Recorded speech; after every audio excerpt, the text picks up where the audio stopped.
골로새서 우리 3장 15절부터 17절까지 우리 다 같이 우리 크게 합독하도록 하겠습니다. 시작. 그리스도의 평강이 너희 마음을 주장하게 하라. 평강을 위하여 너희가 한 몸으로 부르심을 받았나니 또한 너희는 감사하는 자가 되라. 그리스도의 말씀이 너희 속에 풍성히 거하여 모든 지혜로 피차 가르치며 반면하고 시와 찬미와 신령한 노래를 부르며 마음에 감사함으로 하나님을 찬양하고 또 무엇을 하든지 말에나 일에나 다 주 예수의 이름으로 하고 그를 힘입어 하나님 아버지께 감사하라. 우리 시간에 이 말씀 통해서 하나님이 우리에게 깨닫게 해주시는 그 말씀 우리가 들을 수 있도록 들을 길을 허락해 주시고 우리 마음의 마음밭을 활짝 열어달라고 우리 시간에 예수의 한 번을 기도하겠습니다. 예수여! 하나님 아버지 우리 심령에 하나님 말씀을 들을 수 있도록 들을 길을 허락하여 주시옵소서. 아버지 세상에 온통 또 혼란하고 또 답답하고 복잡한 여러가지 심령을 우리가 가지고 또 이렇게 나왔을지라도 우리의 마음을 정리해 주시고 우리의 생각을 정리해 주시고 또 오직 하나님만이 우리의 주인 되셔서 주의 말씀 가운데 주장되게 도와주시고 주의 말씀이 우리를 붙들 수 있도록 도와주셔서 우리가 하나님 말씀 은혜 받을 수 있도록 또 그 말씀에 우리 마음이 활짝 열려서 하나님의 말씀을 또 우리가 잘 또 받아먹을 수 있도록 아버지 도와주시고 역사하신 주의 주시옵소서. 주께 참으로 감사하며 예수 이름으로 기도했습니다. 아멘. 우리 하나님은 우리에게 감사할 수 있는 그 감사의 이유를 주신 분이십니다. 할렐루야. 이번 지난 수련회 참 하나님께 죄송한 마음이 진짜 많이 수련회 끝나고 들었어요. 왜 죄송했느냐? 제가 오늘 목회서신에서 썼지만 자꾸 이렇게 또 우리 눈에 보이는 제 눈에 보이는 어떤 성도수의 급격한 감소와 또 여러 가지 또 외적인 어떤 부분들을 자꾸 제가 보게 되니까 하나님이 저를 향해서 부르신 부르심의 어떤 사명이 또 제 안에서 이제 미미하게 좀 흔들리고 있다는 걸 사실은 좀 발견했고 수련회 직전에는 이 수련회 이거 이전 수련회만 같았으면 좋겠다라는 사실 마음을 진짜로 가졌었어요. 진짜로. 근데 지금 제가 그걸 회개한다는 거예요. 이전 수련회만 같다고 내가 기대하는 이 어떻게 보면 현실적이고 소소한 이 저의 바람이 믿음 없음이었구나 하는 거를 아주 노골적으로 하나님이 아주 반박을 해주셨어요. 이번 수련회 통해서. 나는 어떻게 하면 저는 이 수련회의 어떤 흥망성쇠가 그래도 보여지는 외적인 것들에 적지 않은 영향을 미칠 것이다 라는 생각을 제가 안 한다라고 정말 외적으로는 그렇게 나 자신을 정말 독려하고 주장했지만 영향을 미친다라고 속으로 생각했다는 거죠. 영향을 미칠 것이다 아니면 큰일 났네 이 부분은 어떻게 때우지? 이런 생각을 참 목사로서 부끄럽지만 수련 직전에 제가 하게 됐어요. 근데 수련이 끝나고 그 부분을 하나님께 회개했습니다.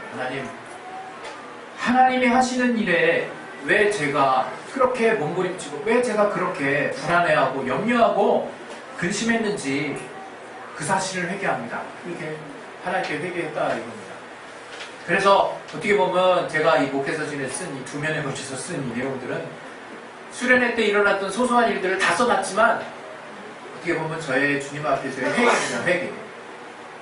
여러분 하나님은 우리에게 감사의 이유를 늘 만들어주시는 분이세요. 여러분이 깨닫지 못하는 것 뿐이에요. 여러분 그것을 말주변 좋고 말 잘하는 어떤 사람들의 또 여전히 우리가 같은 믿음에 속해 있는 어떤 사람들의 현혹된 말에 여러분이 정말 넘어가지 마셨으면 좋겠어요. 그 현혹된 말이라고 하는 것은 때로는 감사할 수 없을 때가 있다 라고 말하는 내용들이에요. 그것은 어찌 보면 우리의 현실을 반영한 가장 진실한 고백일 수 있어요. 그러나 그것보다 진실보다 더 분명한 것은 진리라고 하는 거예요. 진리. 이 땅과 오는 세상에서도 영원히 변치 않는 그 진리가 우리에게 말씀해 주고 계시는 거예요. 뭐라고 말씀하고 계시느냐? 네 영혼은 기쁠 수밖에 없다는 거예요. 범사에 감사할 수밖에 없다는 거예요. 항상 기뻐할 이유가 있을 수밖에 없다고 이 성경뿐만 아니라 이 성경을 쓴 기자들뿐만 아니라 하나님이 우리에게 성령의 감동을 통해서 매 순간 깨닫게 해주시는 것입니다. 여러분, 우리 신앙의 원동력을 여러분 뭐라고 생각하십니까? 우리는 두말할 것 없이 하나님의 은혜, 예수 그리스도 보혈을 통한 하나님의 은혜라고 말할 거예요. 그러나 여러분, 그것을 실체화시키는, 그것을 구체화시키는 그런 어떤 부분들은 다른 형태로 우리에게 다가옵니다. 평안이라는 거, 평안. 평안으로 우리에게 다가와요.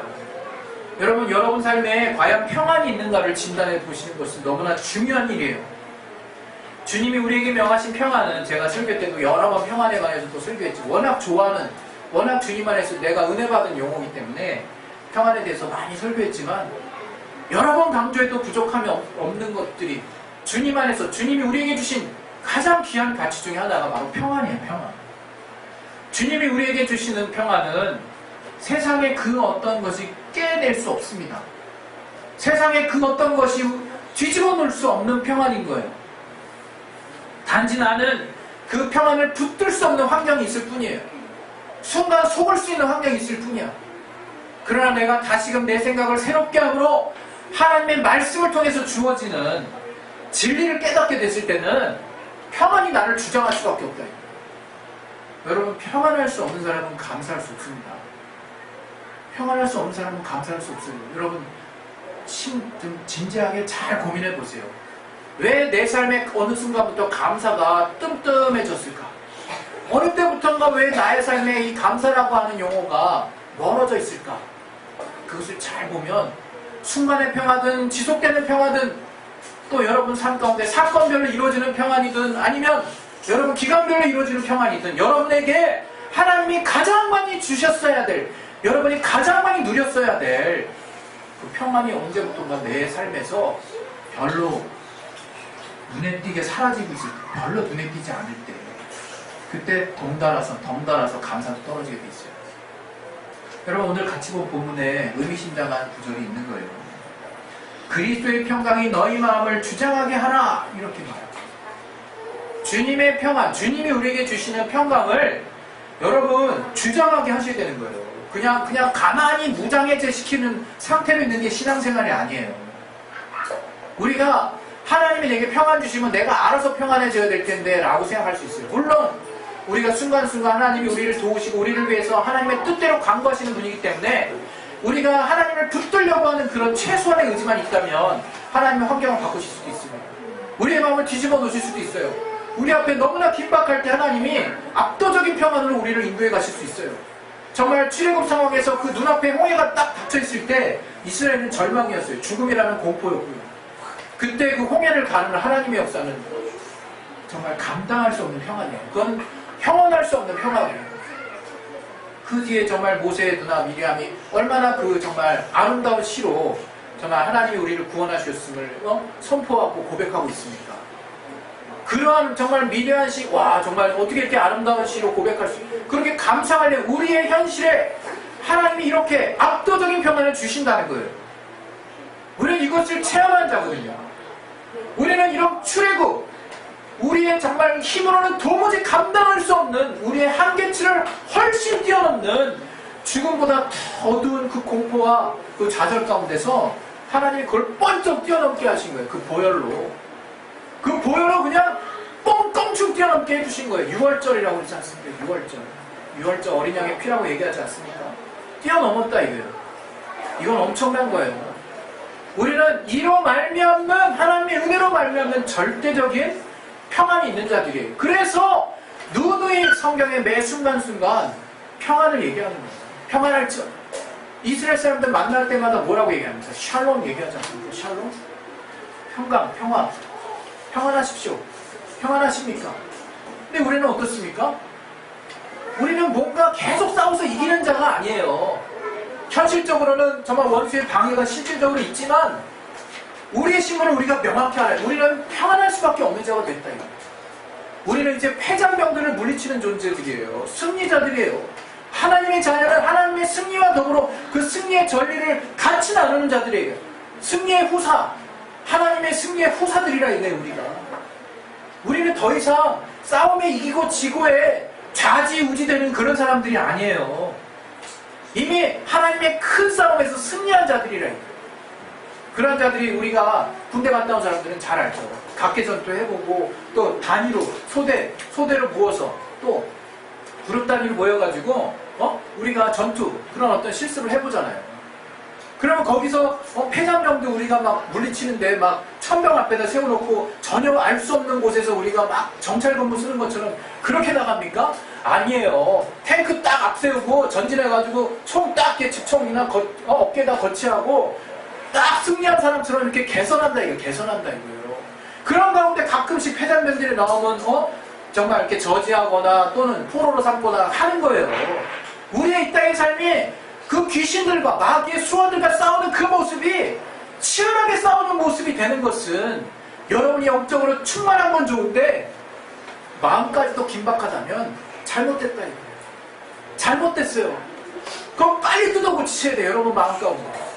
우리는 승리자라 이거예요. 승리자. 하나님이 그러한 절대적인 평안 가운데 이런 평안한 삶 가운데 우리의 모든 분야에서 감사의 이유들을 계속해서 제공해 주신다 이거예요.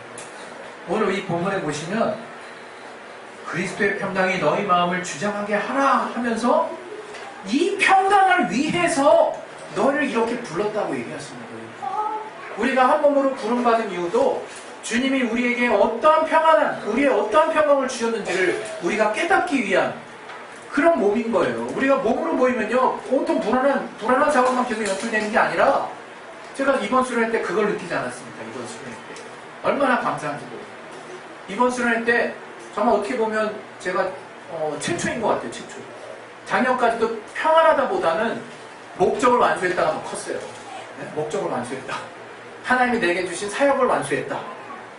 근데 이번 수련회는요 사역은 온데간데 없고 주님과 함께하는 평안이 있더라고요. 주님과 함께하는 평안. 주님이 주시는 쉼이 있더라고요. 주님이 주시는 쉼이. 저는 그것을 매번 수련회 때마다 사실은 간절히 기대했습니다. 저는 하나님이 정말 잘하실 거예요. 제 마음속으로. 내가 진리로 자유한 가치로 부르심을 받았는데 또 우리의 수련회는 뭔가 달라지길 원하는데 여러 가지 면에서 준비되지 않은 많은 부분들 또 기존에 내가 알고 있는 수련회보다도 못한 어떤 여러 가지 어떤 외적 요건들 때문에 내가 정말 이루려고 하는 하나님 앞에 부르심 받은 것들을 어떻게 하면 이룰 수 있을까? 그걸 이번에 큰 제가 동기를 부여받았어요. 그것은 정말 나 먼저 주님과 함께 동행하는 것이고 나 먼저 주님이 주시는 평안 안에 거하는 것이구나. 내가 먼저 하나님이 내게 명하신 그 말씀 안에 정말 다른 곳에 가지 아니하고 딱 버티고 서 있는 것이구나. 물론 저와 여러분이 잘 압니다. 우리 처음에 여지없이 매번 수련회 때마다 마치 이건 무슨 통과의례 같은 느낌 안 듭니까? 네, 우리 집사님도 당연히 아실 겁니다. 네, 차사고는 끊이지 않고 매년 일어나고 있습니다. 내년도 일어난다고 얘기하면 참 이건 좀 안쓰러운 일이니까 이번에 뛰어넘어야겠죠. 네. 그러나 또 뜻하지 않은 또 우리 통일전망대 카페에서의 사건들 얼마나 우리 마음을 상하게 하고 또 어렵게 하기에 충분한 일들이었습니까? 만약에 뒷범퍼에 조금만 더 세게 그 할아버지가 받기라도 했으면 제가 그거를 이제 정비를 해가지고 나중에 알았는데 범퍼만 이렇게 망가진 게 아니더래요. 거기 함께 탔던 사람들 진짜 괜찮냐고 물어보시더라고요. 범퍼 안에 빔이 있어요. 철제 빔. 그게 안으로 쑥 휘어졌대요. 그러니까 세게 받았다는 거예요. 세게 받았다는 거예요. 그러니까 빔까지 휘어질 정도. 그 빔까지 교체했어요. 제 안에. 그 뒷범퍼 안에. 그러니까 그런 부분들 보면서 우리 아이들 지금 모르겠어요. 아직까지 제가 수시로 물어보거든요. 차에 탔던 친구들한테. 이상 없대요. 그러나 아직 지금 배인이나 그런 부분은 아직 보류를 해놨습니다. 혹시 몰라서.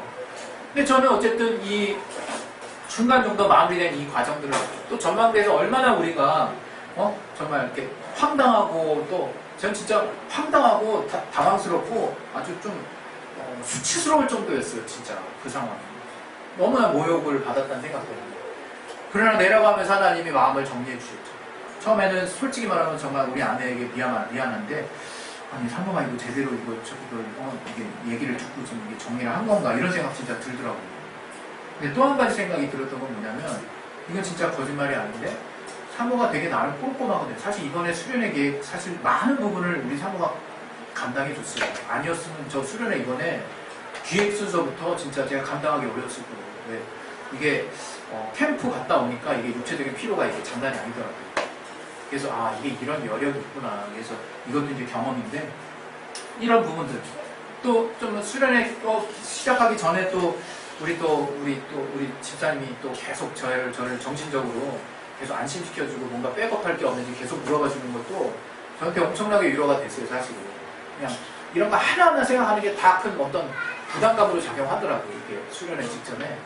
근데 이제 이런 부분들을 알아서 이렇게 또 이렇게 이제 그래서 이게 수련회 경륜들이 생겼구나라는 생각도 했지만 더불어서 우리가 하나구나 이런 생각도 했는데 이런 여러 가지 수련회 가운데 정말 뜻하지 않은 많은 일들이 일어났음에도 불구하고 하나님이 그 마무리를 잘 정리해 주시더라고요. 그 마무리를.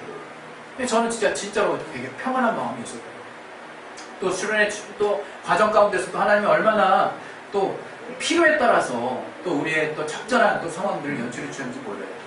그 수양관 또 내부도 나름 또 하나님이 좋은 곳으로 안내해 주셔서 감사해요.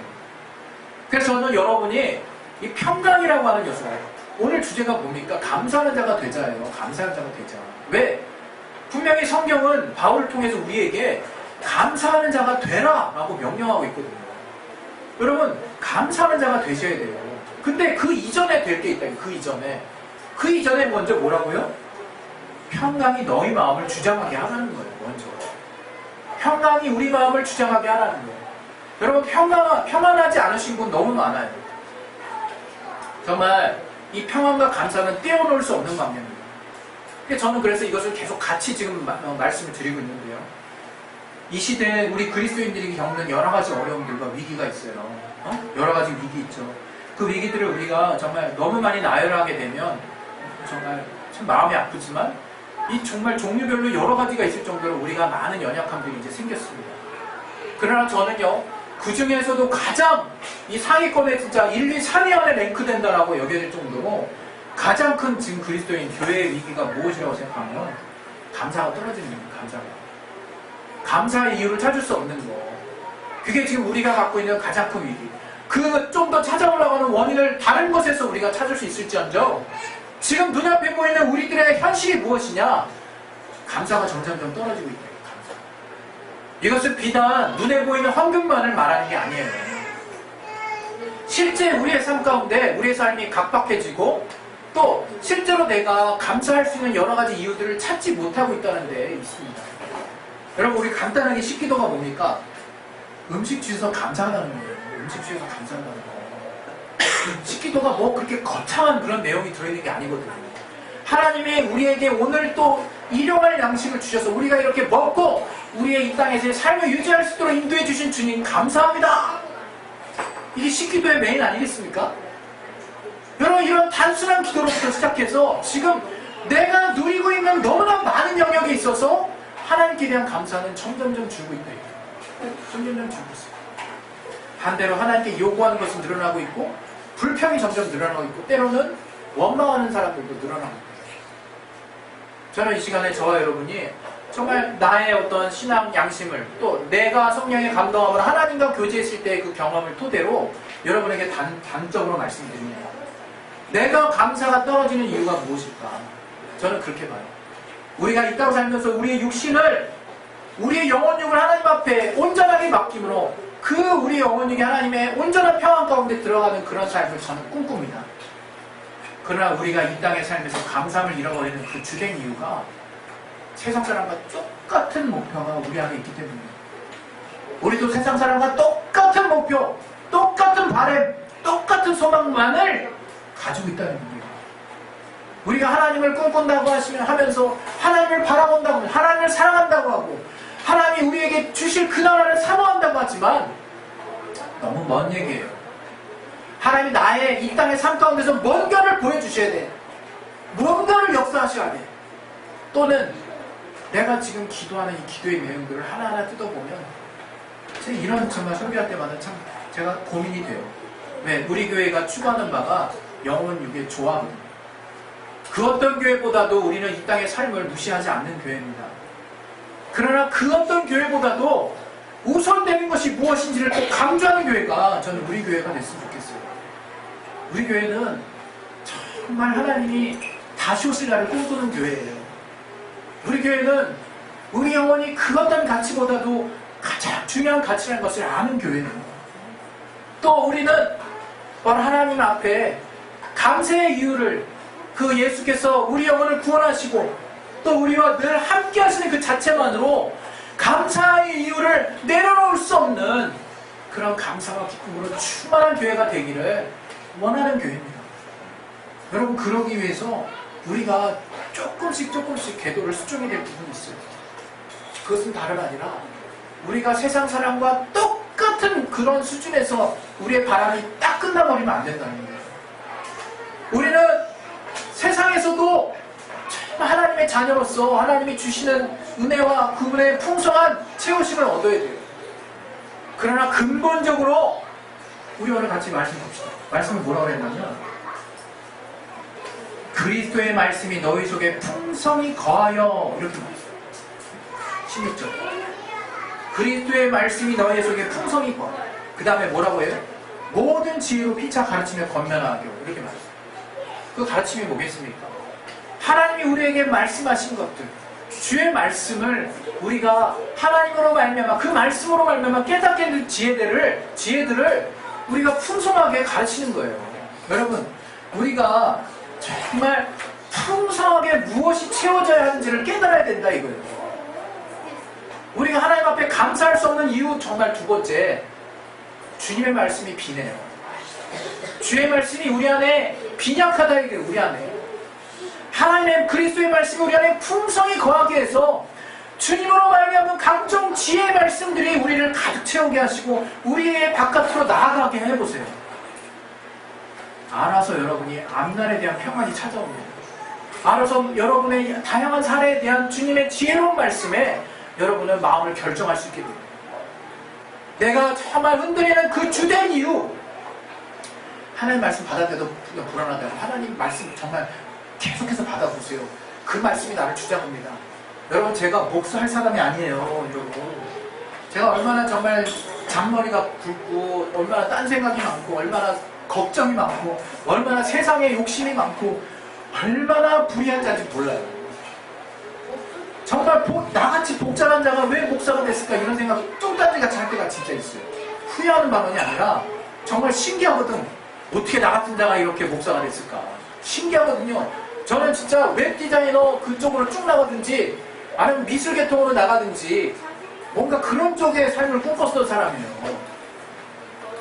저 혼자서 뭔가 저의 세계를 구축하며 사람과 교류하는 이런 단위에서도 뭔가 말한 사람 말고 저의 세계를 구축하며 정말 무한한 내가 느낄 수 있는 어떤 세계 안에서 막 디테일하게 깊이 들어가는 그런 것들을 꿈꿨던 사람이에요. 전혀 다른 삶을 살고 있어요. 전 지금 왜 내가 이런 삶을 살 수 있게 됐을까? 하나님이 저를 부르셨을 때 늘 저는 아침마다 기도할 때마다 하나님이었어요. 새벽까지 기도시키시는 하나님이었어요. 너는 너의 지경을 넓게 하라. 너의 정말 줄을 단단히 고정하고 너의 장막줄을 길게 하며 네 마음을, 네 성벽을 건축하고 네 마음을 단단히 하고 네 마음을 나에게 맡기고, 그 말씀 하나님이 계속 주셨다. 에스겔서, 시편, 이사야, 말라기, 하나님 말씀을 계속 주신다. 그 말씀 계속 받으니까 기도할 때 평안해지더라고요. 하나님 날 부르셨구나. 하나님 정말 날 부르셨구나. 그 풍성한 말씀이 여러분을 평안 가운데 인도해 가실 것입니다. 그 평안 가운데 여러분은 지혜로운 말씀 가운데 삶을 이겨낼 지혜가 여러분 안에 생길 것이고, 여러분 능히 감당할 수 있는 능력이 여러분에 있다는 것을 깨달을 것이고, 그런 말하면 감사가 여러분 삶에 늘 여러분을 주장할 수 있을 거예요. 여러분, 우리가 평안하지 못한 이유, 주님 앞에 감사하지 못하는 이유는 그리스도의 말씀이 여러분을 주장하게 하시는 그런 말씀을 향한 사모함과 주의 말씀 안에 거하고자 하는 간절함이 어느 순간 바빠서 또는 다른 목적들 또는 다른 우선순위 때문에 밀렸기 때문입니다. 여러분, 시간을 내서 막 그냥 줄기차게 읽으라고 말씀드리는 게 아니에요. 무시로 생각날 때마다 그 말씀을 사모하시라 이거예요. 하나님에게 한 말씀을 주시고 1년 내내 한 말씀을 주셨다면 그 말씀을 그 어떤 말보다도 최고의 권위로 두시고 가장 사모할 수 있는 심령을 유지하시라 이거예요. 그 말씀이 풍성하게 여러분을 변화시켜 주실 것입니다. 여러분에게 세상을 사는 지혜를 주실 거예요. 우리는 그것으로 사는 자들입니다. 우리 또 이어서 뭐라고 말씀하고 있습니까? 17절에 16절 후반부에 시와 찬미와 신명한 노래를 부르며 마음에 감사함으로 하나님께 찬양합니다. 늘 감사. 우리가 찬양할 때 어떻습니까? 감사는 바로 찬양하는 거예요. 순서돼서 찬양하는 거 아니에요. 순번돼서 찬양하는 거 아닙니다. 여러분 정말 이 찬양에 정말 과거의 시편이 다 찬양시라고 얘기하지 않습니까? 정말 우리 마음에 저는 한때 정말 이렇게 방언으로 막 이렇게 기도할 때 방언이 막 이렇게 곡처럼 나올 때가 있었어요. 근데 그 곡에 그 멜로디에 그 마음으로 하나님께 대한 찬양 나오는 것들을 붙이니까 되게 나름 멋진 찬양처럼 되더라고요. 마치 제가 이렇게 막 뭔가 이렇게 누군가를 깊이 생각하는 마음으로 편지지를 딱 꺼내가지고 글을 쓰죠. 이 밤이 어쩌고저쩌고 막 씁니다. 그리고 이제 잠시 이제 그 감이 살짝 떨어지고 이성이 딱 발달하는데 그 편지지를 다시 한번 꺼내들죠. 딱 보면 어떻습니까? 굉장히 창피스럽죠. 내가 어떻게 이런 남사시험 글을 써놨을까? 뿌려서 버리죠. 우리 안에 그 중에 몇 개가 전달되는지 모르겠어요. 딱 보는 순간 정말 소위 말하면 너무 창피스러워요. 내가 어떻게 이런 글을 썼을까? 남사시였죠. 찬양시가 성령에 감동하지 않고는 전 이렇다라고 생각해요. 도무지 정말 남사스럽고 부끄러울 만큼 내 감성을 다 드러내서 하나님 향한 찬양을 막 고백하고 있는 진심이거든요. 성령이 내게 그렇지 않게 하고서는, 그렇게 감동하지 않고서는 내가 그렇게 찬양을 읊을 수가 없어요. 우리 찬양도 그렇게 해야 되는 거예요. 저는 우리의 찬양 중에서 또 우리 교회에 또 정말 감동적으로 찬양하시는 분들이 있는 것을 감사하게 생각합니다. 저는 이러한 찬양이 살아났으면 좋겠어요. 또 우리 마지막으로 우리 17절에 뭐라고 얘기하고 있습니까? 또 무엇을 하든지 말이나 일어나 다 주 예수의 이름으로 하고 그를 힘입어 하나님 아버지께 감사하고. 여기에 우리의 감사의 근본적인 동력이 나왔어요. 근본적인 동력. 바로 무엇이냐? 우리는 무엇을 하든지 예수 이름으로 해야 돼요. 근데 그것이 난 의무가 돼서는 안 된다고 생각해요.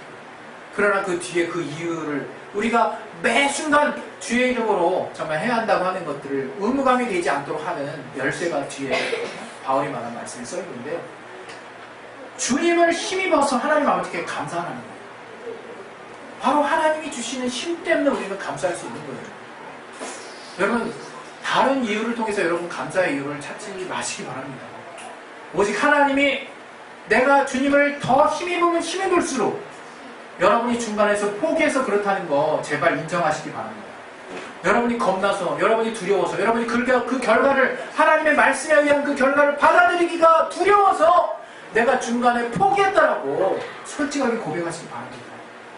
여러분, 우리가 하나님께 끝까지 의지했을 때 하나님 절대 우리에게 실망을 주시는 건 아니세요. 우리가 하나님을 끝까지 의지했을 때 하나님의 이 땅의 현실 가운데 이해될 수 없는 환경에 우리가 노출됐다 할지라도 하나님은 끝까지 우리를 붙드셔서 결국에는 하나님이 우리와 함께 하신다는 것이 도대체 무엇을 의미하는지, 아무것도 가진 거 없고 다 털털 털어서 내가 다 뺏긴 것 같은 현실적인 고통 가운데 있을 때에도 하나님이 그런 나와 함께 하신다는 것이 과연 무엇인가를 성령을 통해서 확실하게 깨닫게 주실 것입니다. 여러분, 많은 신학자들이 그런 얘기를 했대요. 과연 유대인들이 학살당한 그런 현장에 과연 하나님은 계셨는가? 그런 말을 했대요. 그 문제에 대해서 아직 딜레마인 사람들도 많이 있다고. 그러나 참 아이러니하게도 많은 이스라엘 사람들은 그 이해할 수 없고 말도 안 되는 그 학살의 역사에 그 결과를 놓고 감사하고 있다는 거예요. 감사하고 있다는 거예요. 그 말이 됩니까, 여러분? 우리 가족, 일가족을 잔멸하고 우리만 남았다고 쳐보세요. 그래서 우리가 살고 있어. 우리 부모 죽인 사람이 아직 눈을 뜨고 살아있어. 그런 나라가 있어. 그럼 여러분, 적게 쓰면 기본 아니겠습니까? 우리가 일본에게 가지는 정서적인 반응처럼 우리의 자손들 일본에게 당한 학대 없어요. 근데 신기하게 일본 하면 얘네들 반응을 해. 그 부모로부터 전해진 거 아니겠습니까? 어떤 식으로든. 우리는 또 우리가 무슨 직접 그런 전후에 뭐 그것을 일본의 어떤 그것을 직접 겪은 세대입니까? 우리도 아니잖아요. 근데 부모로부터 뭔가를 받았잖아요. 정서적으로. 그것만 받아도 그렇게 우리가 한일전 우리가 얼마나 재밌어 합니까? 예? 지면 또 얼마나 열받아 합니까? 그게 뭐겠냐 이거. 우린 그만큼 우리 감성에 예민하고 감정에 예민하고 우리가 받았던 상처에 예민하고 그것이 우리의 부모 세대 더 윗세대로 뛰어넘어간다 할지라도 우리는 우리 안에서 그런 정서적인 영향을 받고 있다 이거예요. 그런데 그 유대인들이 하는 말이 그 북한, 그 독일 사람들 제대로 된 유대인들이라고 저는 보고 싶어요. 용서하고 감사한다는 거예요. 당신은 왜 감사하냐고 물어봤을 때 그 한마디가 뭐냐? 바로 내가 지금 주님과 함께하기 때문이라고 얘기를 했대요. 여러분 그 이해하십니까? 이성적으로 이해할 수 없는 내용이에요. 이성적으로 도무지 이해할 수 없는.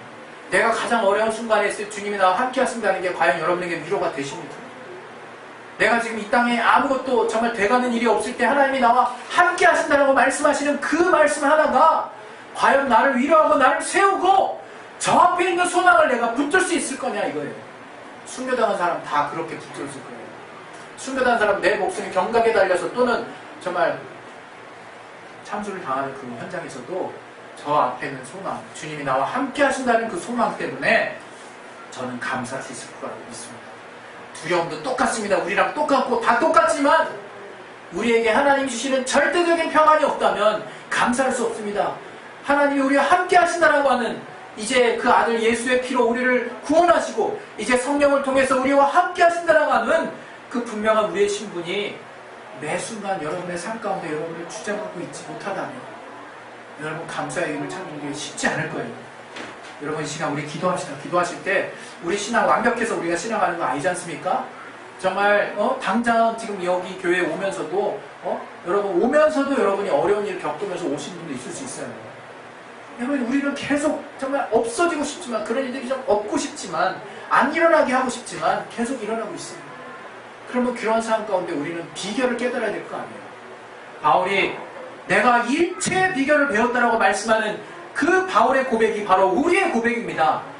우리는 내게 능력 주시는 자 안에서 내가 모든 것을 할 수 있느니라. 곧 내가 예수 안에서 늘 항상 평안할 수 있고 감사할 수 있는 이유를 찾았다라고 고백하는 것이 바로 그리스도인의 고백입니다. 우리 시간에 이제 기도하겠습니다. 기도하실 때 정말 여러분의 지금의 삶의 현실이 정말 어떻게 되든지 상관없습니다. 그것은 주님이 그 삶을 상관하지 않는다는 얘기가 아니에요. 주님을 더 믿어보시라는 얘기예요. 주님이 여러분과 함께 하셔서 여러분보다 더 여러분을 잘 알고 계십니다. 그런 가운데 감사의 이유를 우리에게 알게 해주시는 분이시라니.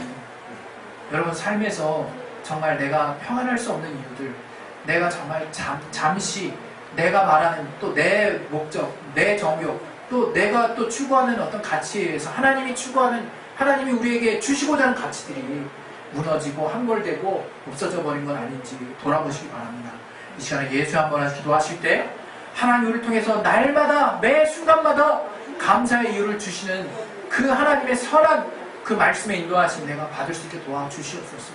하나님 피할 길을 내주실 뿐만 아니라 내가 이 땅에서 이해할 수 없는 일이 벌어진다 할지라도 하나님의 함께 하심으로 또 내게 또 합당한 말씀으로 내가 무엇인가를 깨달을 수 있도록 하나님이 안내하시는 그 주님을 내가 끝까지 믿고 나아갈 수 있도록 도와주시옵소서.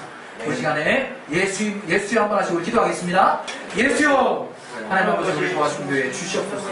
아버지 성령으로 인도해 주신 교회 주시옵소서. 주님이 함께 하시는 선한 역사를 따라 우리가 주님 앞에 나가시도록 아버지 역사해 주시고 도와주시옵소서.